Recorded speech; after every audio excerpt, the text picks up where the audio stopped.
মৃত ব্যক্তি দাঁড়ায় যায়, ডাক দিয়া বলে, ও দুনিয়ার মানুষ শুনিয়া লাও, হে বনি ইসরাইলেরা শুনিয়া লাও, আমাকে আর কেউ হত্যা করে নাই, আমার আপন ভাতিজা আমার সম্পদের লোভে আমাকে হত্যা করেছে। এরা আমার হত্যাকারী না, আমার ভাতিজাই আমাকে হত্যা করেছে। একটু দিল দিয়ে অনুধাবন করে নেন। রে বাবা, সময় আর লম্বা নয়। আল্লাহ রব্বুল আলামিনের পক্ষ থেকে যখন জানায় দেওয়া হলো গরু জবাই করতে হবে, বড় মুসিবতে পড়ে গেল, কেমনে গরু জবাই করি? এবার তারা ডাক দিয়া বললো, মুসা গো, গরু যেহেতু জবাইয়ের কথা বলছো, এখন আল্লাহর কাছে একটু দোয়া করো আমাদের পক্ষ হইয়া। আল্লাহ যে গরু জবাইয়ের কথা বলছে, গরুটা কিরকম? এরা বলল, ক্বালু দু'উ লানা রাব্বাকা ইউবাইয়িন লানা মা হি ক্বালা ইন্নাহু ইয়াকুলু ইন্নাহা বাকারাতুল লা ফারিদুন ওয়ালা বিকরুন আওয়ানুম বাইনা যালিক ফাফআলু মা তুমারুন।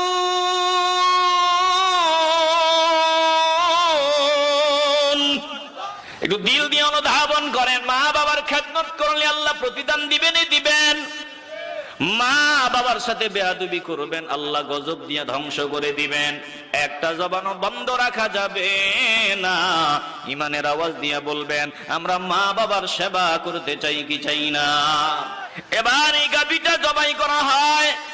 গাভী জবাই করার পর আল্লাহ তাআলা শিখায় দিয়েছেন, ফাকুলনা দরিবুহু বিবাদিহা, এই গাভীর একটা অংশ দিয়া, গাভীর গোস্তের একটা অংশ দিয়া মৃত ব্যক্তিটার শরীরে আঘাত করবে, মৃদু আঘাত, আর ওই মৃত ব্যক্তি জীবিত হয়ে যাবে। গাভীর জবাই করা একটা অংশ দিয়া মৃত ব্যক্তির শরীরে আঘাত করা হয়। মৃত ব্যক্তি দাঁড়ায় যায়, ডাক দিয়া বলে, ও দুনিয়ার মানুষ শুনিয়া লাও, হে বনি ইসরাইলেরা শুনিয়া লাও, আমাকে আর কেউ হত্যা করে নাই, আমার আপন ভাতিজা আমার সম্পদের লোভে আমাকে হত্যা করেছে। এরা আমার হত্যাকারী না, আমার ভাতিজাই আমাকে হত্যা করেছে। আল্লাহ তাআলা বলেন, কাযালিকা ইউহয়িল্লাহুল মাউতা, এভাবে আমি আল্লাহ মৃতকে জীবিত করি। এ মুসলমান নবীর আশিকের দল, একদিন আমার আল্লাহ সব মৃত বান্দাকে জীবিত করবেন। সব বান্দা আল্লাহর সামনে দাঁড়াতে হবে, একটা জবানও বন্ধ রাখবেন না। বলেন, আমরা মাওলার সামনে দাঁড়াবার প্রস্তুতি গ্রহণ করে নিতে চাই কি চাই না? এবার আসল খুনি ধরা পড়ে গেল। আসল খুনির যা হওয়ার তা হলো। বলেন, যত চালাকি করি, যত তাড়াহুড়া করি, 2 নাম্বার রাস্তায় যদি আমরা রাতারাতি আঙ্গুল ফুলে কলা গাছ হতে চাই, চূড়ান্ত পর্যায়ে জুতা পিটা করে বেজ্জতি করে আমাদের সাইজ করবেন কে? আস্তে বলবেন না, জোরে বলেন কে? আল্লাহ আমাদেরকে হেফাজত করেন। দেখেন না, রাতারাতি যারা আঙ্গুল ফুলে কলা গাছ হইছে, চোরের মতো বান দিয়া এখন এদেরকে এই জায়গা থেকে আরেক জায়গায় আনা নেওয়া করে। কথা কয় না? আজকে এরা, কালকে ওরা। কথা কয় না? আজ এরা, কালকে। এতদিন এরা ছিল, ওরা মাতবুরি করছে, আর এখন ওরা চোরের মতো অবস্থা, এরা মাতবর।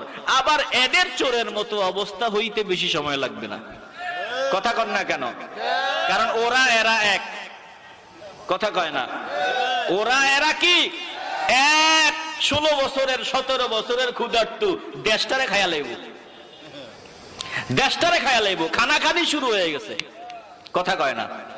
এটা আমি নিজে আমার যে বাসায় আমি আছি, যে বাসায় আমি থাকি, ওই যে গিয়াসউদ্দিন আল মামুন তারেক মনোয়ারের দোস্ত, ওর ভাই হাফিজ ইব্রাহিম, ওনার বাসায় আমি ওখানে থাকি। তো ওদের এক বাড়ির কাজ নাকি হবে, ওর ম্যানেজারের কাছ থেকে শুনলাম আর কি, ওদের এক বাড়ির কাজ হবে। তো ওখানে ওর এতদিন পড়েছিল, এখন তো ফাওয়ারে চলে আসছে, প্রায় বিরক্ত হইতেছে নাকি আপনারা? ওখানে কাজ টাজ করতেছে শ্রমিকরা, একটু পরিষ্কার পরিচ্ছন্ন, ওয়াল টোয়াল হবে, আর একদল হাজির, উপরের অর্ডার, কাজ বন্ধ। কথা কয় না? উপরের অর্ডার, কাজ বন্ধ। ওর ম্যানেজার, ওনার ম্যানেজার বলতেছে, হুজুর খবর পাইলাম, গেলাম তাড়াতাড়ি, গিয়ে বললাম কি সমস্যা? কয় কাজ বন্ধ, উপরের অর্ডার। উপরের অর্ডার কাজ বন্ধ মানে কি? বলে বুঝেন না, কাম চলবো না, মামু লাগবো। কি লাগবো? কয় আপনি যে বলছেন লাগবো, এটা কার জানেননি, ওনারা দেয় না, পারলে নেয়। এটাই সেই পরিচয় বলা, সেই রঙের মিল, সব মিল। এখন এই গাভীর মূল্য চামড়া জবাই করার পর চামড়া সমপরিমাণ যা স্বর্ণ মুদ্রা বোঝাই হয় আটে, ওই সমপরিমাণ স্বর্ণ মুদ্রা। চিল্লায় বলবেন আল্লাহু আকবার। একটু দিল দিয়ে অনুধাবন করেন, মা বাবার খেদমত করলে আল্লাহ প্রতিদান দিবেনই দিবেন। মা বাবার সাথে বেয়াদবি করবেন, আল্লাহ গজব দিয়ে ধ্বংস করে দিবেন। একটা জবানও বন্ধ রাখা যাবে না। ইমানের আওয়াজ দিয়ে বলবেন, আমরা মা বাবার সেবা করতে চাই কি চাই না? আওয়াজ দিয়ে বলেন, আমরা মা বাবার খেদমত করতে চাই কি চাই না? এবার এই গাভীটা জবাই করা হয়। গাভী জবাই করার পর আল্লাহ তাআলা শিখায় দিয়েছেন, ফাকুলনা দরিবুহু বিবাদিহা। এই গাভীর একটা অংশ দিয়া, গাভীর গোশতের একটা অংশ দিয়া মৃত ব্যক্তিটার শরীরে আঘাত করবে, মৃদু আঘাত। আর ওই মৃত ব্যক্তি জীবিত হয়ে যাবে। গাভীর জবাই করা একটা অংশ দিয়া মৃত ব্যক্তির শরীরে আঘাত করা হয়। মৃত ব্যক্তি দাঁড়ায় যায়, ডাক দিয়া বলে, ও দুনিয়ার মানুষ শুনিয়া লাও, হে বনি ইসরাইলেরা শুনিয়া লাও, আমাকে আর কেউ হত্যা করে নাই। আমার আপন ভাতিজা আমার সম্পদের লোভে আমাকে হত্যা করেছে। এরা আমার হত্যাকারী না, আমার ভাতিজাই আমাকে হত্যা করেছে। আল্লাহ তাআলা বলেন, কাযালিকা ইউহয়িল্লাহুল মাউতা। এভাবে আমি আল্লাহ মৃতকে জীবিত করি। এ মুসলমান নবীর আশিকের দল, একদিন আমার আল্লাহ সব মৃত বান্দাকে জীবিত করবেন। সব বান্দা আল্লাহর সামনে দাঁড়াতে হবে। একটা জবানও বন্ধ রাখবেন না। বলেন, আমরা মাওলার সামনে দাঁড়াবার প্রস্তুতি গ্রহণ করে নিতে চাই কি চাই না? এবার আসল খুনি ধরা পড়ে গেল। আসল খুনির যা হওয়ার তা হলো। বলেন, যত চালাকি করি, যত তাড়াহুড়া করি, 2 নাম্বার রাস্তায় যদি আমরা রাতারাতি আঙ্গুল ফুলে কলা গাছ হতে চাই, চূড়ান্ত পর্যায়ে জুতা পিটা করে বেজ্জতি করে আমাদের সাইজ করবেন কে? আসতে বলবেন না, জোরে বলেন কে? আল্লাহ আমাদেরকে হেফাজত করেন। দেখেন না, রাতারাতি যারা আঙ্গুল ফুলে কলা গাছ হইছে, চোরের মতো বান্ধিয়া এখন এদেরকে এই জায়গা থেকে আরেক জায়গায় আনা নেওয়া করে। কথা কয় না? আজকে এরা, কালকে ওরা। কথা কয় না? আজ এরা, কালকে। এতদিন এরা ছিল, ওরা মাতবুরি করছে, আর এখন ওরা চোরের মতো অবস্থা, এরা মাতবর। আবার এদের চোরের মতো অবস্থা হইতে বেশি সময় লাগবে না। কথা কন না কেন? কারণ ওরা এরা এক। কথা কয় না? ওরা এরা কি এক? 16 বছরের 17 বছরের ক্ষুধার্তু দেশটারে খায়া লাইব, দেশটারে খায়া লাইব, খানাখানি শুরু হয়ে গেছে। কথা কয় না? এটা আমি নিজে আমার যে বাসায় আমি আছি, যে বাসায় আমি থাকি, ওই যে গিয়াসউদ্দিন আল মামুন তারেক মনোয়ারের দোস্ত, ওর ভাই হাফিজ ইব্রাহিম, ওনার বাসায় আমি ওখানে থাকি। তো ওদের এক বাড়ির কাজ নাকি হবে, ওর ম্যানেজারের কাছ থেকে শুনলাম আর কি, ওদের এক বাড়ির কাজ হবে। তো ওখানে ওর এতদিন পড়েছিল, এখন তো ফাওয়ারে চলে আসছে প্রায়। বিরক্ত হইতেছে নাকি আপনারা? ওখানে কাজ টাজ করতেছে শ্রমিকরা, একটু পরিষ্কার পরিচ্ছন্ন, ওয়াল টোয়াল হবে, আর একদল হাজির, উপরের অর্ডার, কাজ বন্ধ। কথা কয় না? উপরের অর্ডার, কাজ বন্ধ। ওর ম্যানেজার, ওনার ম্যানেজার বলতেছে, হুজুর খবর পাইলাম, গেলাম তাড়াতাড়ি, গিয়ে বললাম কি সমস্যা? কয় কাজ বন্ধ, উপরের অর্ডার। উপরের অর্ডার, কাজ বন্ধ মানে কি? বলে বুঝেন না, কাম চলবো না, মামু লাগবো। কি লাগবো? কয় আপনি যে বলছেন লাগবো, এটা কার জানেননি, ওনারা দেয় না, পারলে নেয়, দেয় না, ওনাদেরকে দেওয়া লাগে। বিরক্ত হইতেছেন আপনারা? কন কি? কয় কন কি মানে জায়গা কার জানেননি? কয় কার? কো মুখের। কো স্যার সমস্যা হয়ে গেছে, আপনার নাম্বারটা দেন, কোনো অসুবিধা নাই, এই তোরা কাজ কর, কোনো অসুবিধা নেই, আমরা আছি। হুজুর কারে কইতাম, দেখছেন ফাওয়ারে এখনো আসে নাই, ওহনি যায়, কয় কাম চলতো না, উপরের অর্ডার লাগবো।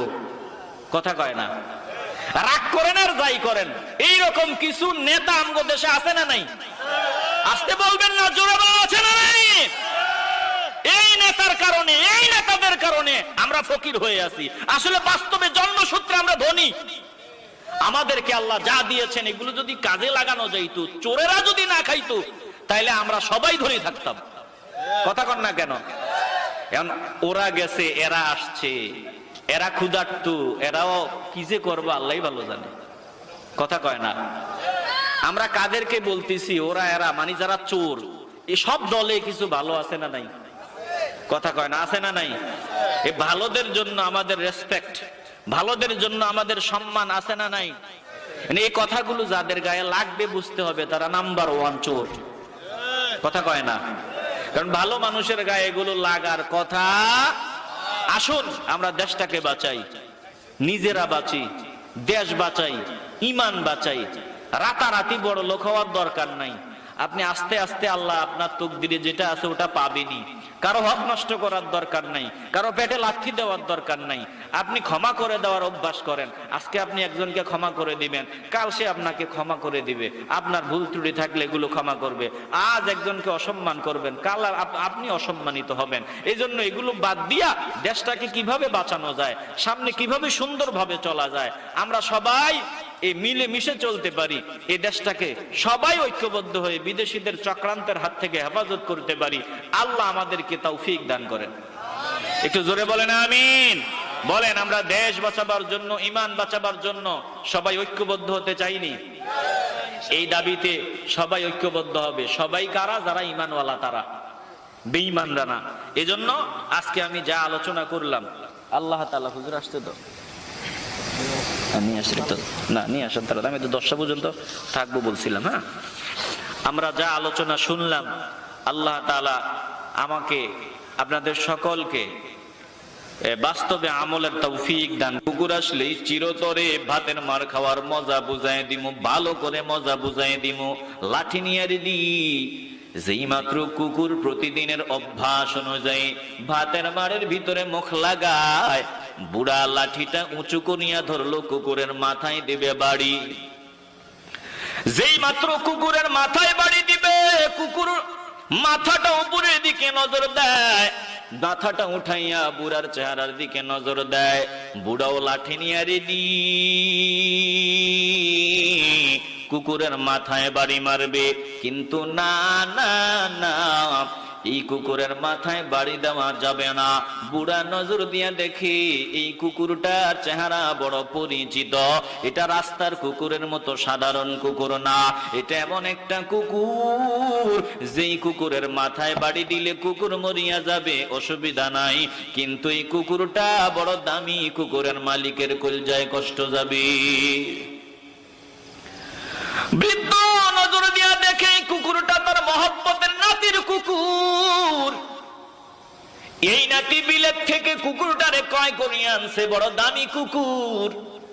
এখন ভাতের মার খাওয়ার অপরাধে যদি কুকুরের মাথা ফাটায় দেই, কুকুর মরিয়া যাবে, আমার মহব্বতের নাতির কলজায় কষ্ট যাবে। এজন্য কুকুর ভাতের মার খাওয়ার পরেও, লাঠিটা উঁচা করার পরেও ওই আল্লাহর বান্দা ডাক দিয়া বলে, যা রে কুকুর, যা যা যা, বাঁচিয়া গেলি আমার মহব্বতের নাতির খাতিরে। যদি নাতির মহব্বতের কুকুর না হইতি, আজকে তোর মাথা ফাটায় দিতাম। এ মুসলমান, নবীর আশিকের দল, অন্যান্য নবীদের, অন্যান্য নবীর উম্মতরা আলাদা আলাদা ভাবে গুনাহ করেছেন, আমার আল্লাহ আসমানি গজব দিয়া ধ্বংস করে দিয়েছেন। আজ বর্তমানে আমাদের মধ্যে সব অপরাধ আছে, আল্লাহ গজব দিয়া ধ্বংস করেন না কেন? বলে আমার আল্লাহ মদিনাওয়ালার দিকে তাকাইয়া আল্লাহ নবীর উসিলায় আমাদের গজব দেন না। যদি নবীর উম্মত না হইতাম, কবে আল্লাহ গজব দিয়া ধ্বংস করে দিতেন। একটা জবানও বন্ধ রাখবেন না। যেই নবীর উসিলায় আল্লাহ আমাদেরকে দয়া করেন, মায়া করেন, বলেন আমরা ওই নবীর আদর্শ বুকে ধারণ করতে চাই কি চাই না? আসতে বলবেন না, জোরে বলেন আমরা নবীর আদর্শ হৃদয়ে ধারণ করতে চাই কি চাই না? এরে মুসলমান নবীর আশিকের দল, একটু দিলটা নরম করিয়া দাও। তাকায় দেখো, ওই বনি ইসরাইলের ঘটনা আপনাদেরকে শুনাইতেছি। ভাতিজা চাচাকে হত্যা করলো, এবার হত্যা করিয়া নিরীহ অসহায় মানুষ ওদের ঘরের দরওয়াজায় রাতের আধারে চাচার লাশটা রাখিয়া চলে আসলো। সকালবেলা এই ভাতিজা ওই নিরীহ মানুষের বিরুদ্ধে মামলা, আমার চাচাকে তোরা হত্যা করেছো, আমি এর বদলা নিব, তোদের একটাকেও ছাড়বো না, আমার চাচাকে হত্যা করেছো। আলোচনা বুঝেননি? নিরীহ অসহায় মানুষ বলেন, না না না, তোমার চাচাকে আমরা হত্যা করি নাই, আমরা নিরীহ মানুষ, আমরা জানিও না কে বা কারাই ঘটনা ঘটাইছে, আমরা জানি না। ভাতিজা বলে, না, তোমাদের ঘরের দরওয়াজায় আমার চাচার লাশ পাইলাম, তোমাদের একজনকেও ছাড় দিব না, আমার চাচার হত্যাকারী তোমরা, তোমাদের বিচার হবে। এখন এই বাক বিতণ্ডা লাগছে। আল্লাহ তাআলা বলেন, ওয়া ইয কাতালতুম নাফসান ফাদারাতুম ফিহা ওয়াল্লাহু মুখরিজুম মা কুনতুম তাকতুমুন। স্মরণ করো, যখন তোমরা এক ব্যক্তিকে হত্যা করেছিলে, এরপরে ফাদারাতুম ফিহা, পরস্পরকে দোষারোপ করতেছিলে। আল্লাহ বলেন, তোমরা যেটা গোপন করতে চাইছো আমি আল্লাহ ওটা প্রকাশ করার ইচ্ছা করলাম, আমি আল্লাহ ওটা প্রকাশ করে দিলাম। এবার আল্লাহ তাআলা অর্ডার দিলেন, বাকবিতণ্ডা লাগিয়া গেল। নিরীহ মানুষ বলে, আমরা জানি না। ওই ভাতিজা বলতেছে, তোমরাই হত্যা করেছো। এবার মোকদ্দমা, এবার মামলা গড়াইলো আল্লাহর নবী হযরতে মূসা আলাইহিস সালামের দরবার।